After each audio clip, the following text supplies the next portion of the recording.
My daughter never rang the doorbell 3 times unless she wanted something from me. That morning in San Jose, the knocks came one after another, sharp, urgent, almost irritated. I knew before I even reached the hallway that trouble was standing on the other side. I set my half-finished cup of lemon tea on the counter and walked slowly through the quiet house.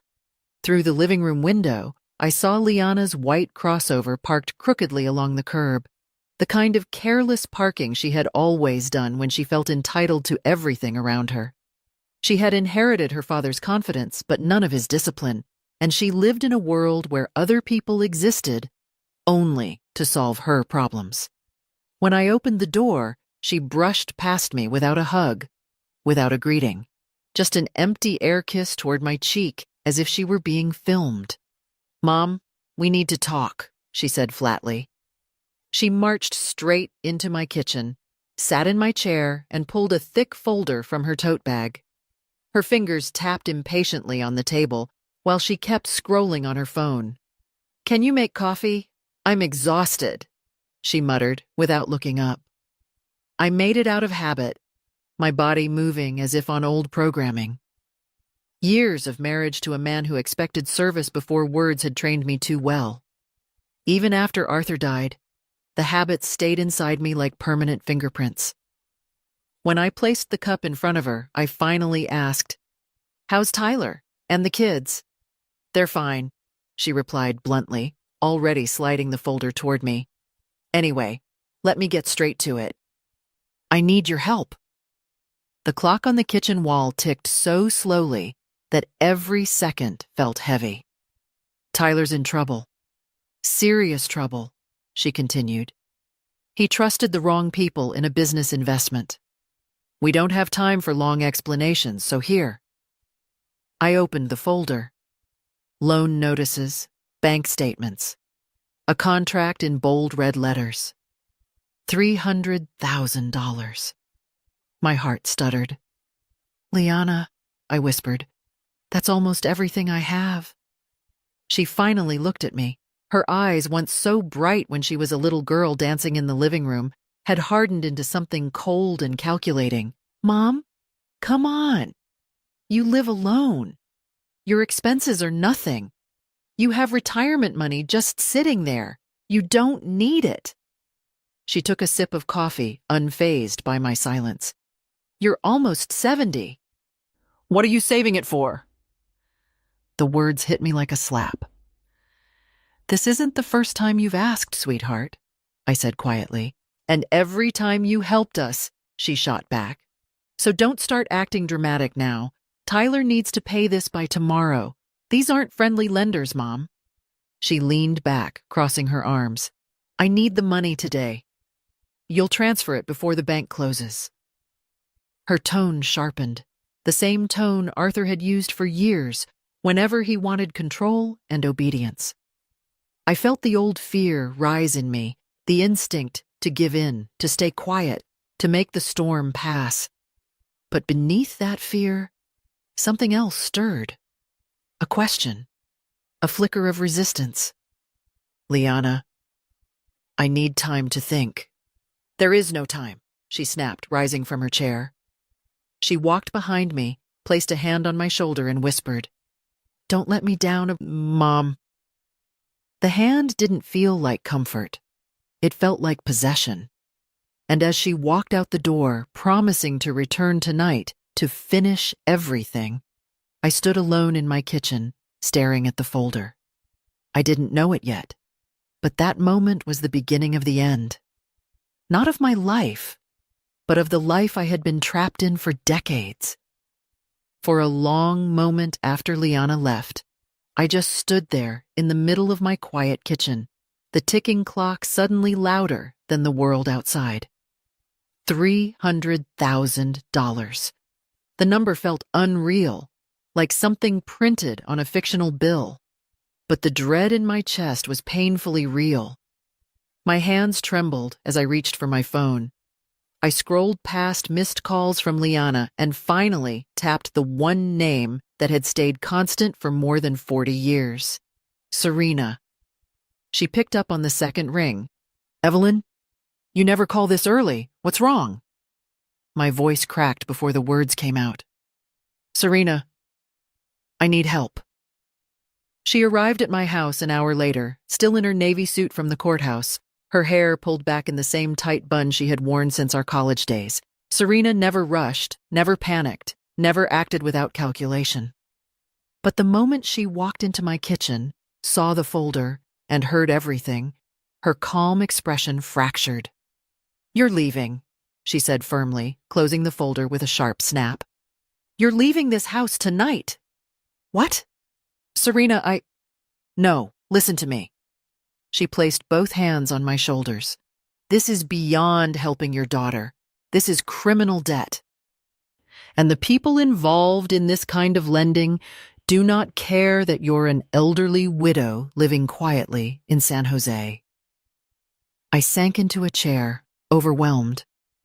She said Tyler trusted the wrong people. She said it was an investment. Serena shook her head. I've seen 3 of these contracts in the past month alone. They're tied to a dangerous finance ring running through the South Bay, and if Liana is asking you for $300,000, the real number might be higher. Higher? The room swayed slightly. But she lied, Serena said bluntly. She is drowning in this with him, and she wants to drag you under with her. Her words were harsh, but true. I pressed a hand to my forehead. I don't know what to do. She said they'd come after all of us if we didn't pay. Serena exhaled slowly, then reached for her bag. Here's what we're going to do. First, you'll transfer your savings to a protected account Liana knows nothing about. Then I'll file a temporary representation notice at the courthouse, so all future communication has to come through me. After that, we pack your essentials and leave before she comes back tonight. I've never just left, I whispered. Serena knelt beside me, her voice softer than I'd heard in years. Evelyn, you have spent your entire life being afraid of Arthur's temper, afraid of disappointing your daughter, afraid of being alone. But look around, you're already alone. The only difference is you've been suffering in silence. I felt my throat tighten. You deserve a life that isn't built on fear, she said. I nodded, still trembling. Where would I go? I have a small cabin in New Mexico, empty most of the year. Quiet, safe. You'll stay there with me until we figure out the rest. I swallowed hard, my heart pounding.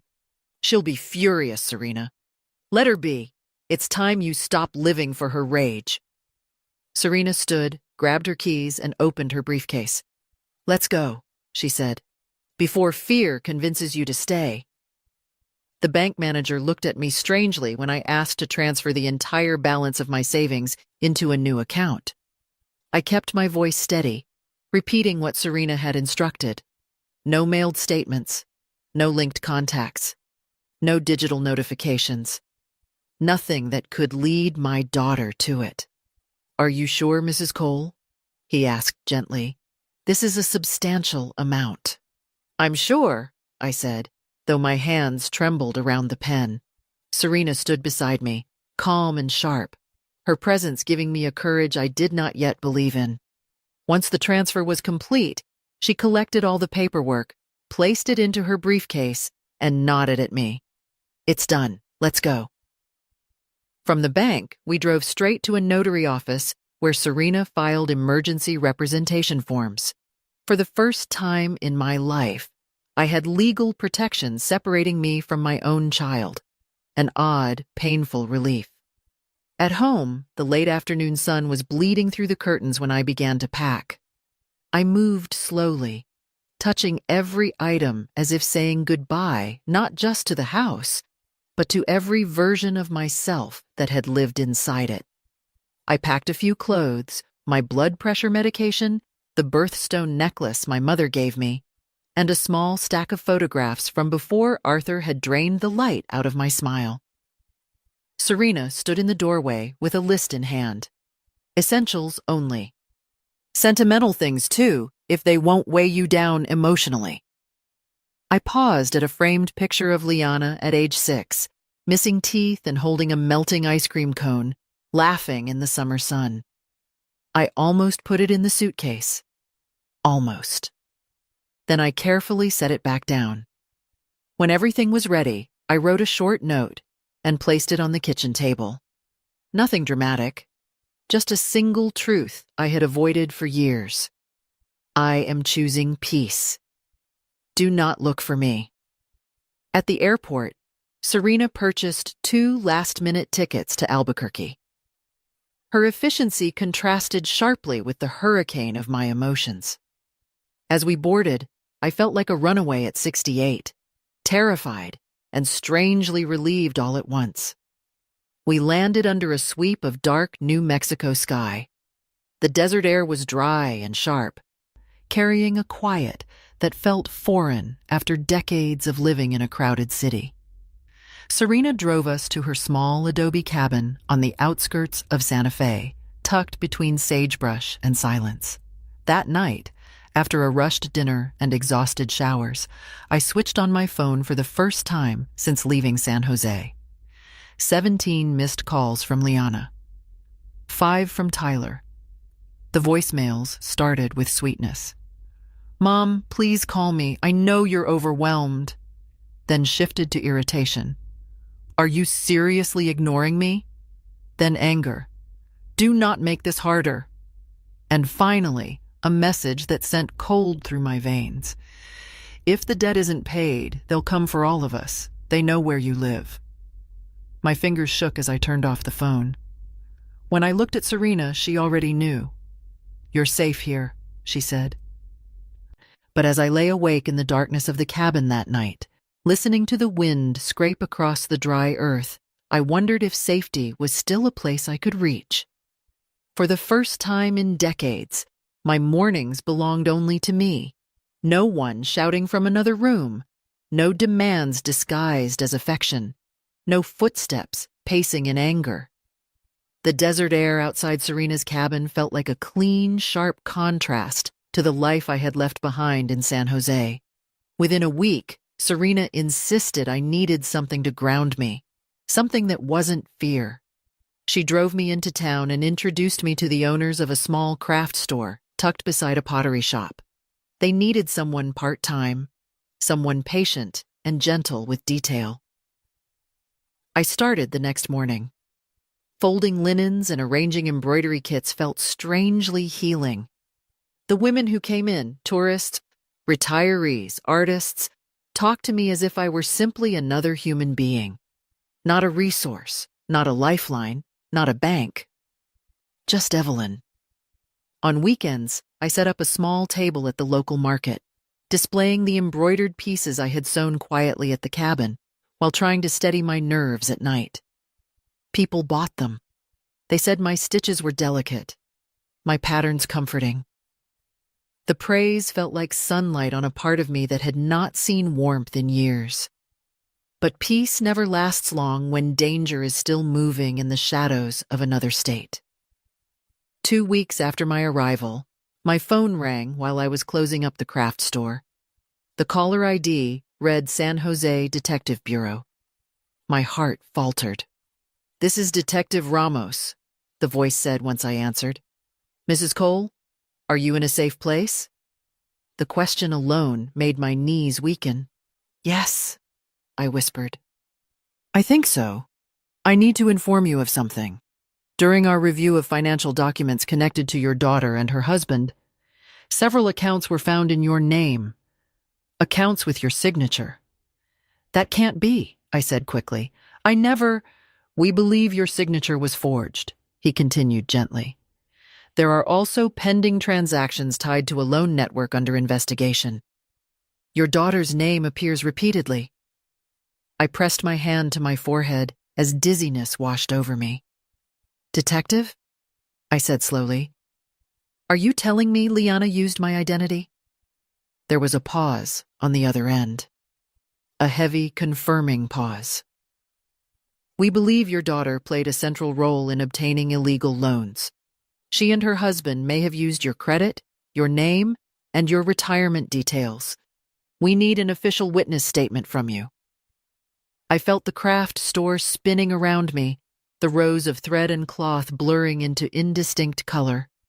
When? I managed. As soon as possible. We can arrange for an Albuquerque liaison to meet you. I hung up and walked outside to the dusty parking lot, leaning against Serena's car. My pulse throbbed in my ears. Serena arrived minutes later, having sensed something was wrong from the moment she saw my face. "What happened?" she asked, gripping my arms. I told her everything, every word, every forged document, every loan tied to my name. Serena didn't breathe for a full second. Then her jaw tightened. "This is worse than we thought," she said quietly. "Liana didn't just fall into Tyler's mess, she helped create it. And she dragged you into it deliberately." "I can't believe she would do that," I whispered. "She's my daughter." "She is," Serena said gently. "But she's not the daughter you remember. Fear changes people. Greed twists them. And desperation destroys whatever humanity is left." That night, I sat at the cabin dining table with a blank statement form in front of me. The words did not come easily. Writing them down felt like carving open an old wound that never healed correctly. The little girl who once slipped her hand into mine at the grocery store no longer existed. And the woman she had become was now tangled in crimes that threatened to pull me under with her. I picked up the pen. For the first time in my life, I chose to protect myself. 3 mornings after I gave my statement to the Albuquerque liaison, the desert seemed unusually still.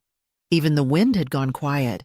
Serena had gone into town for court work, leaving me alone at the cabin for the afternoon. I brewed tea, opened the screen door, and stepped onto the small porch to breathe the warm air. That was when I saw him. A tall man stood at the bottom of the gravel driveway, hands shaking, clothes wrinkled, face drawn tight with exhaustion. For a moment, I didn't recognize him. But then the fading tattoo on his forearm caught the sunlight, and my stomach dropped. "Tyler," I whispered. He took a step forward, stumbling slightly. "Mrs. Cole, please, please don't go inside." My hand hovered over the doorknob. Every instinct screamed danger. "How did you find me?" My voice trembled despite my effort to steady it. "I'm not here to hurt you," he rasped. "I swear. I came to warn you." I froze. "Warn me about what?" He looked over his shoulder as though someone might appear from the sagebrush at any moment. Sweat beaded on his forehead, and his breathing sounded strained. "Liana knows you left," he said. "She's furious. Beyond furious. She blames you for everything, and she's not thinking clearly anymore." I felt my throat tighten. "What do you mean?" Tyler pressed a shaking hand against his chest. "She told the wrong people that you still have money. Real money. She said you were refusing to help. She said the debt was your fault. She dragged me into this mess, and now she's sinking deeper every day." He sank onto the ground as if his legs could no longer hold him. "It's not 300,000 anymore," he whispered. "It's more than double. And they're coming after all of us." My pulse roared in my ears. I stepped back, reaching behind me blindly for the screen door. "Tyler, you need to leave," I stammered. "I can call someone to—" "No," he gasped, lifting his hands. "Please. Call the police. Just not for me. For you. They're looking for you. They think you have money stored away. Liana told them you ran because you're hiding it." My chest constricted. "She told them that?" He nodded, tears streaking down his dirty face. "She said you owe her. She said you took her inheritance. She said everything her father built was meant for her and you stole it." For a moment, I forgot how to breathe. Tyler's voice cracked. "I barely escaped. I don't know how long before they track me here. Please, "Mrs. Cole, please call the police." I did. Within minutes, 2 sheriff's cars pulled up the gravel road. Officers placed Tyler in protective custody while taking down every detail of his frantic confession. When Serena arrived, the cabin was surrounded by flashing lights, radios crackling in the dry air. She ran to me. "Evelyn, what happened?" I looked at her, my voice hollow. "She's not just in trouble anymore, Serena. She's dangerous." That night, long after the officers left and the desert went dark again, I sat awake in the silent cabin.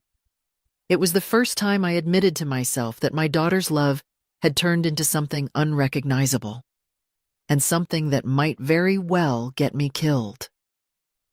By the next morning, the quiet stretch of desert around Serena's cabin no longer felt comforting. It felt like a thin shell around something dangerous, pressing in from all sides.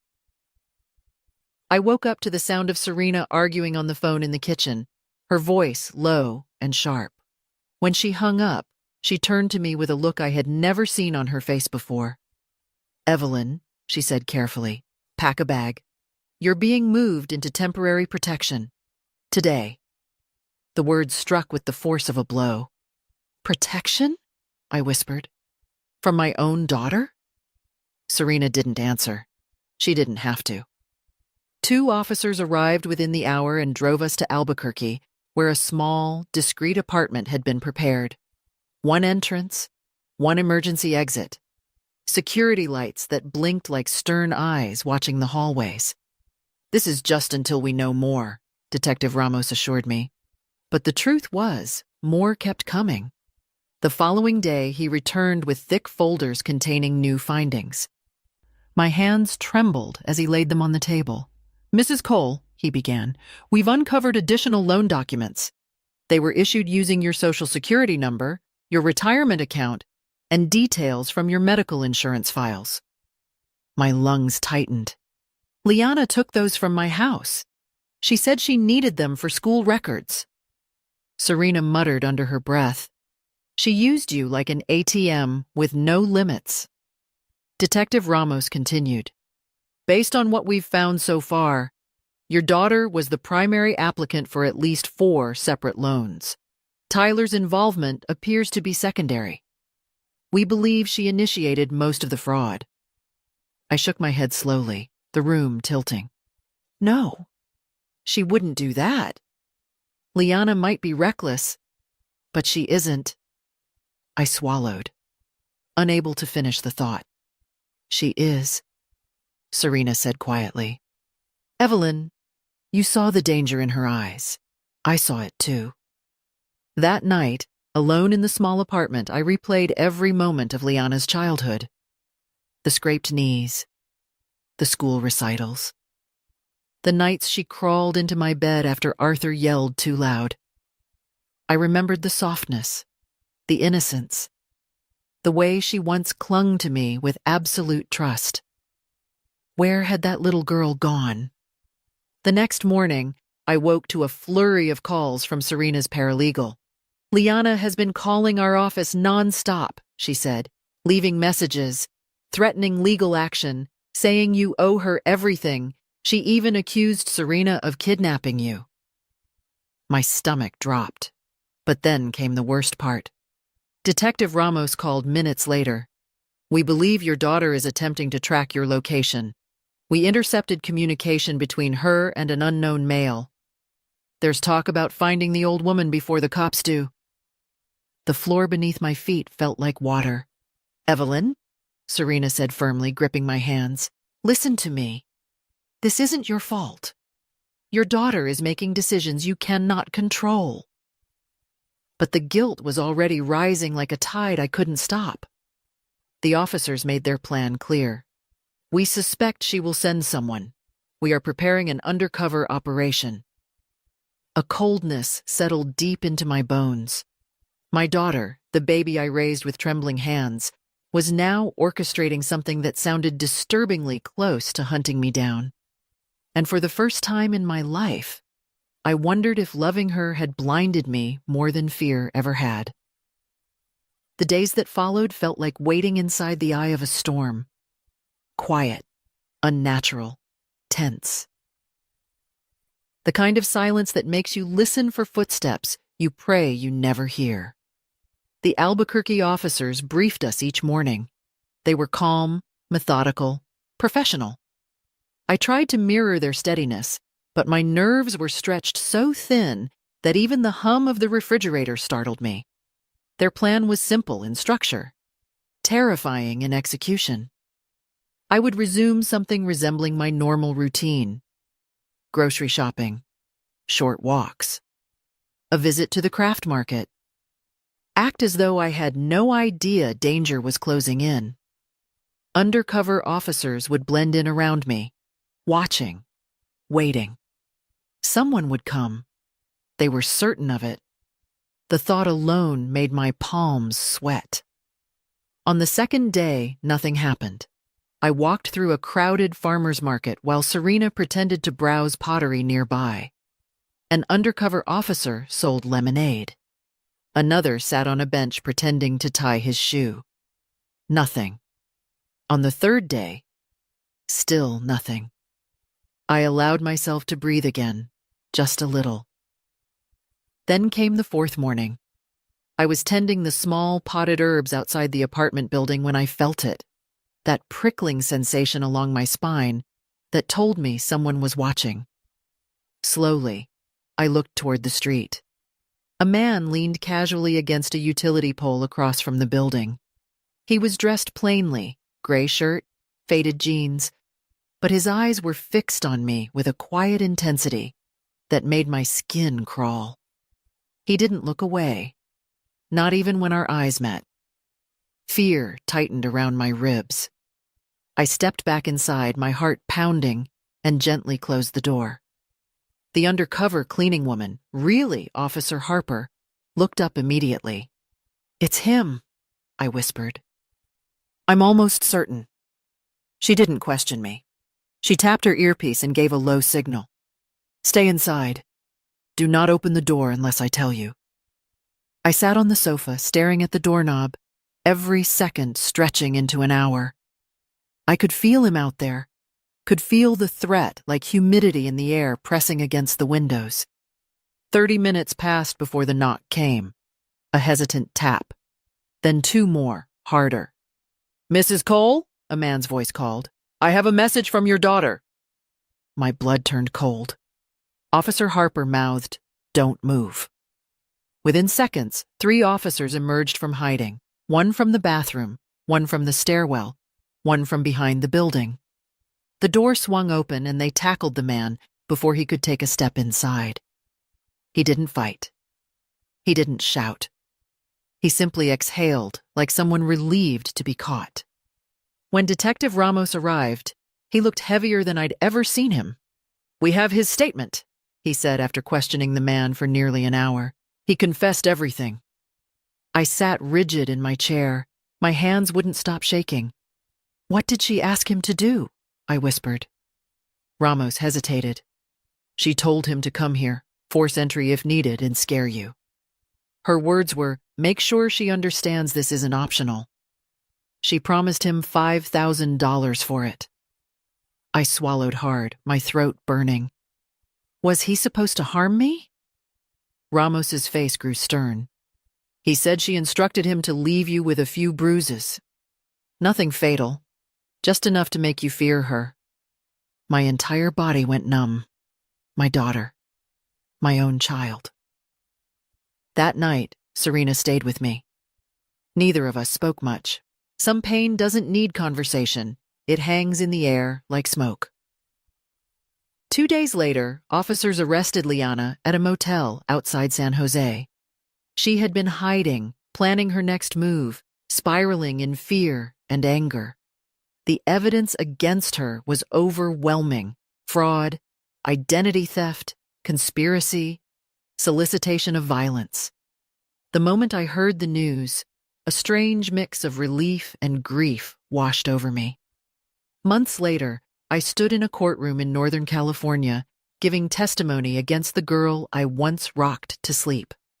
My voice trembled, but did not break. I spoke of every loan, every manipulation, every forged document. I spoke of the fear, the betrayal, the night she sent a man to my door.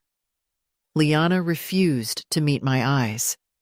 The rage that had once burned so brightly in her now smoldered into something small and hollow. When the verdict was read, guilty on all major counts, I felt no triumph, only a deep, aching sorrow, but also something else, something I had not felt in decades. Freedom. The months after the trial felt strangely silent, not peaceful at first, just empty, like the aftermath of a long storm when the broken branches are still scattered across the yard. I moved into a small apartment in Albuquerque, a second-floor unit with a balcony that faced the sunrise. Every morning, the light spilled gently across the wooden railing, and for the first time in years, I felt the faint beginning of calm. My embroidery work grew into something steady. The market sellers began saving a corner table for me each Saturday. Women bought my pieces and asked me how long I had been sewing. I always smiled and said, most of my life, but only recently for myself. Serena visited often. Sometimes she'd bring takeout. Sometimes just conversation. Sometimes she came simply to sit beside me in companionable silence. We didn't have to talk about Liana. Her name hovered between us, unspoken, yet always present. One afternoon in early spring, as I sorted threads by color, the mail carrier buzzed my apartment. A small envelope slid through the slot. The handwriting on it froze me. Liana. For a long moment, I simply stared, my heart thudding in a slow, heavy rhythm. Part of me wanted to throw it away. Another part, the mother part that stubbornly refused to die, needed to know. Inside was a letter written in a hand I barely recognized, slanted, slower, as if each word had been dragged through thick mud. Mom, I know you have no reason to read this, but I hope you will.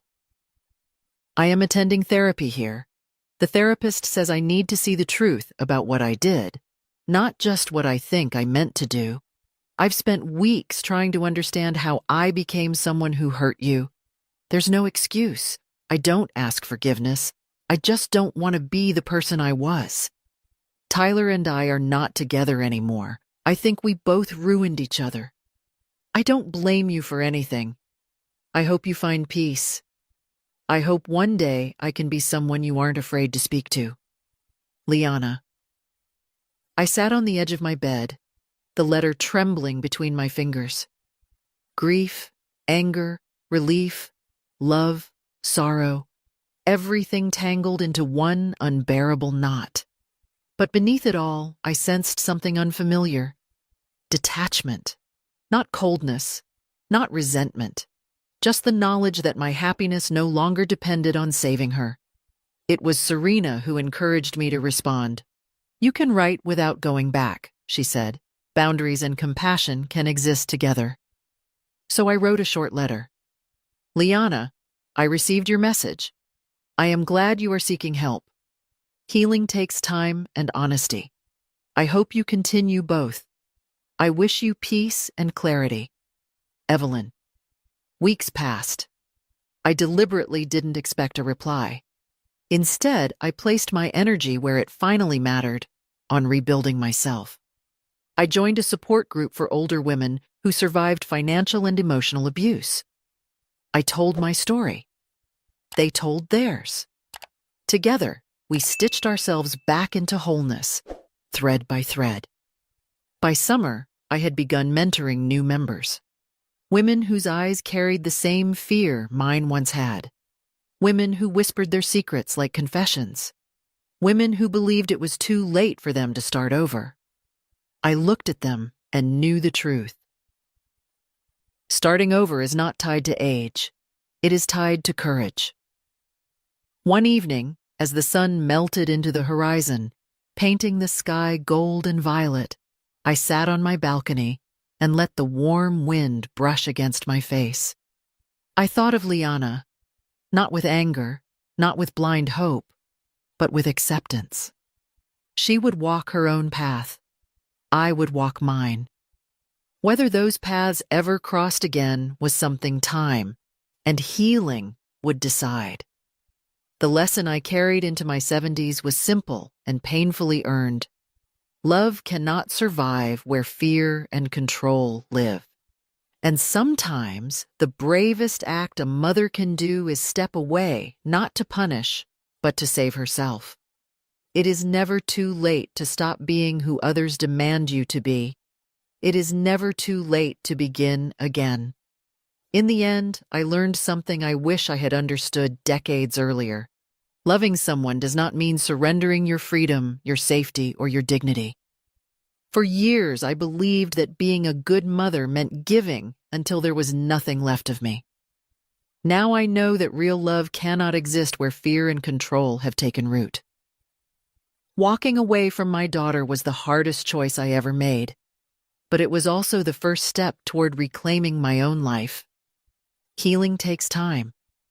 Forgiveness takes courage, and boundaries are a form of love too, especially the love we owe ourselves.